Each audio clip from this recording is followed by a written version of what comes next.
It's finally here. It's Extreme Metal Album of the Year time. This month we've done the best thrash metal albums of the year. We've done the best death metal albums of the year. We've done the best progressive metal albums of the year. We've done the best black metal albums of the year. And now it's time for the number one overall best metal album of 2023. Welcome, metalheads. I'm the host of Heavy Metal Philosophy and writer for Metal Digest, John Barbas. Make sure you stick around to the end of the episode for this year's Riff of the Year. But before we jump into my favorite extreme metal album of 2023, I've got a little confession / observation to make. To be honest, I've been pretty worried about doing this episode for this past month because back in 2021, the first year of Heavy Metal Philosophy, my album of the year was easy. It was Rivers of Nile, the work, hands down. And back last year in 2022, it was equally as easy for me.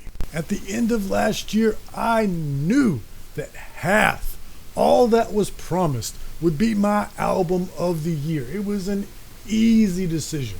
2021, 2022, those were the post-lockdown years, and so the floodgates of new metal albums just opened up and poured all over us. And 2023 continues that trend. There were hundreds of great albums this year, literally hundreds, but there wasn't that one album that just stood head and shoulders above the rest where I didn't even have to think about what my album of the year was. This year, I really did have to think about it. Well, that is until I didn't. The work and all that was promised are all-time albums for me. Not just best of the year. I mean, they rank up there with And Justice for All and Blackwater Park for me. Do I have an album from 2023 that I would rank in that lofty territory? I don't know. You're going to have to ask me that next year when the honeymoon phase is over. But I will tell you this, the decision became a lot easier for me after these past few weeks where I've done the individual genres albums of the year. Once I looked at it through those lenses, it became clear. Prior to that, I thought this year was just overflowing with A- records, but it didn't really have a clear A+. But now that I've revisited them all, I keep thinking about which album did I keep coming back to? Which album continues to surprise me even after multiple listens? Which album changed the way I thought about what was possible about extreme metal more generally? And then it was obvious which album would be my album of the year. So with that being said, let's get started. Number 5, King Abyss, Snake Oil. And I have to be honest with you here, my editor over at Metal Digest, he already sent out the message, said, hey, I need everybody's top 10 albums of the year. I've already sent that in. My top 10 is already published over at Metal Digest. But this is the top 5. And I really want to highlight this band. And let's just make my content here a little bit different from there, just for utility's sake. But more importantly, this album completely flew under the radar, and I think that's a crying shame. So here we are. I'm moving this record up higher on my album of the year list. It was an incredible year. I'd say that this was the year of OGs. We got a new record from Cannibal Corpse. We got a new record from Autopsy, Dying Fetus, Cattle Decapitation, Incantation. The list goes on and on. And all of those bands have deservedly gotten a lot of praise, especially from me. And I know that I'm guilty of hyperbole, but I don't think it's an exaggeration to say that this album from King Abyss, Snake Oil, ranks right up there with those OG legends. It's that high of a quality, and I say that because this is exactly what I want out of my thrash metal. When you ask somebody what they want out of thrash metal, what thrash metal means to them, you'll get a lot of different answers. But for me, despite it being a separate genre, I want the same thing out of my thrash metal that I want out of my death metal. I want it to groove. I want it to make me want to headbang.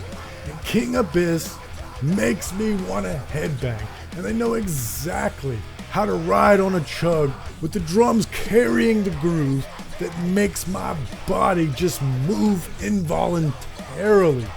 And it's angry too.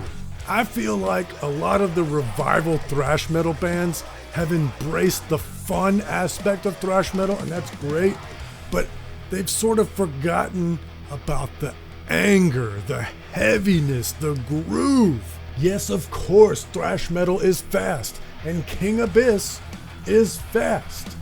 But it's so much more than that. And that's why I want to highlight this S-tier album from King Abyss called Snake Oil. Go get it. Number 4, Enforced, War Remains. Speaking of thrash metal that will rank up there with my all-time, I am obsessed with Enforced. Ever since I saw them open for 200 Stab Wounds and Undeath, I was so impressed. I immediately went out and got their latest record at the time, Kill Grid. To say I was impressed with that record was an understatement, but then this year they dropped War Remains on us. Those of you who have been subscribed to this channel for a long time will have seen that I dedicated an entire episode to Enforced because I was and remain super excited about this band. Anytime they make their way through Georgia, I'm gonna make it a point to be there. And that's because of the point that I brought up previously. While Enforced has a completely different sound than King Abyss, what they hold in common is groove and anger. And in my opinion, Enforced is the best thrash metal band at riding on a chug while the drums carry the groove, especially his choice cymbal work. And then on top of that, War Remains is seriously pissed off music. Knox Colby has a distinctive crossover thrash bark. It's not quite a death metal growl, it's just so aggressive in its delivery that it almost feels like a growl. Enforced has something to say, and I'm here for it. Number 3, Heims Guard, Black Medium Current. I fully expect for this album to be number 1 on a lot of people's album of the year's list. It is immaculate. I've said it many times that I think black metal is capable of being high art, and this is a pristine example of what I mean. This album is high art. Most black metal to me is off-putting. And I understand, I understand what they're trying to do when they're being abrasive. It's just, most of the time, I feel that they're being abrasive for abrasiveness' sake. Or worse, they're using that trope of black metal as a crutch to excuse their bad playing or poor production. It's pretty easy to just tremolo pick and screech and then just say, "This is what black metal is, you scene tourist." No, I need more than just this.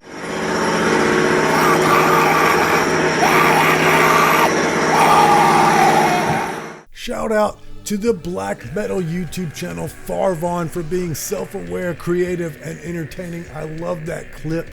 But back on subject, Heims Guard transcends those black metal tropes. But even further, Black Medium Current is so ambitious, it even goes above and beyond a lot of other metal genres' ambitions. The excellence of this album is on display, especially during a year that saw other earth-shattering records like Enslaved's Heimdall. When you're standing out amongst peers of that caliber, you know you're doing something special, and that's why Black Medium Current ranks high on my Album of the Year list. Number 2, The Anchoring. It all began with loneliness.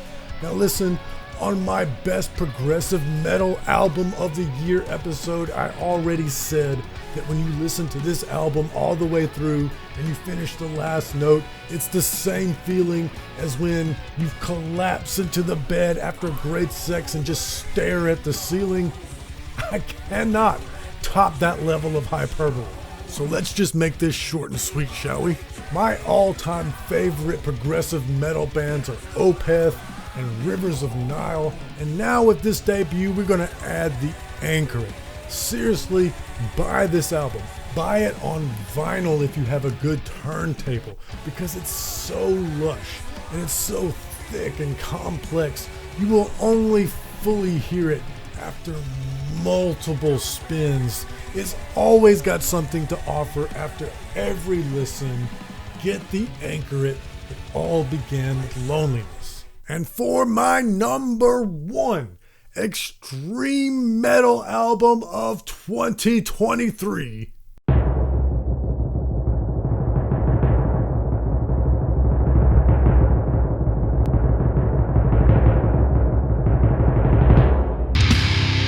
horrendous, ontological Mysteria.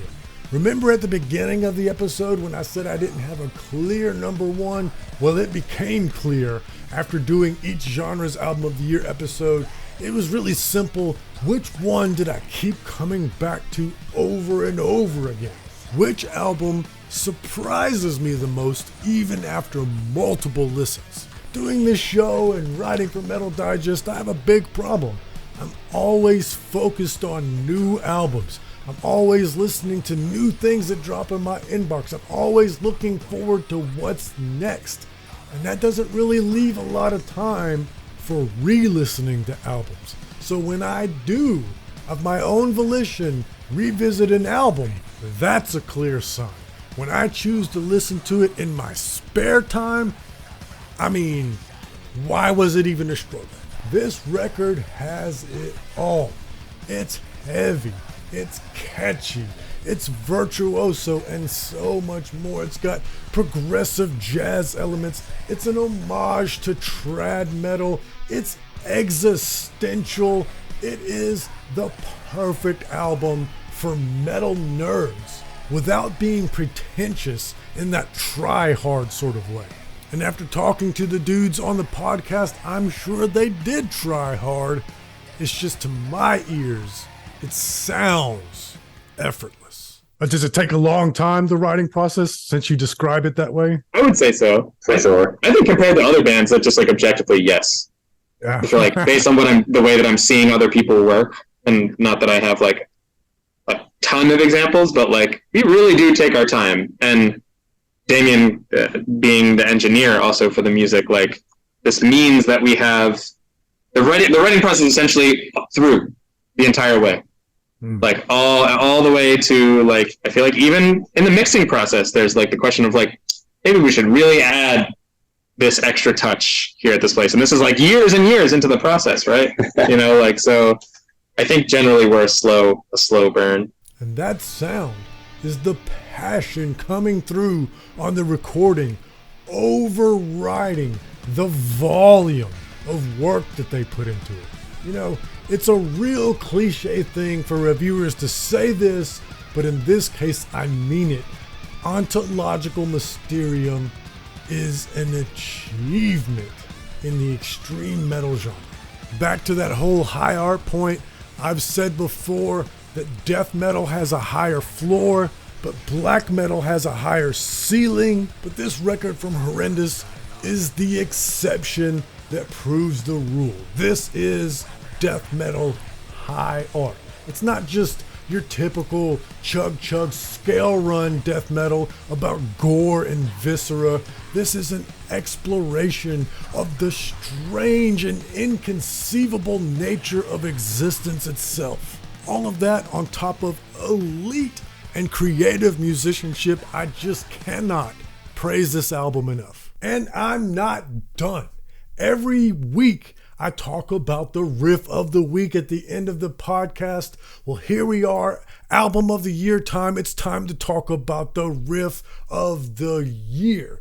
And this year, we have a band earning that honor for the second time in Heavy Metal Philosophy's short existence. It is no secret who one of my favorite death metal guitar players is, but despite my bias, I would love to hear arguments against this one. Bloodblind by Cannibal Corpse. Eric Rutan once again writing intro riffs that are heavier than most bands' breakdowns, and Cannibal Corpse returning this year once again, re-establishing themselves at the top of Heavy Mountain. So get crushed by this riff as the episode closes. But first, please tell me what your album of the year is, because I love seeing that.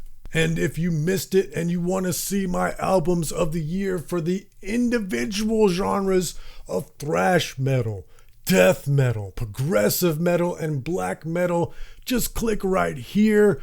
Links in the description if you're listening audio only, but most importantly, read philosophy, listen to metal.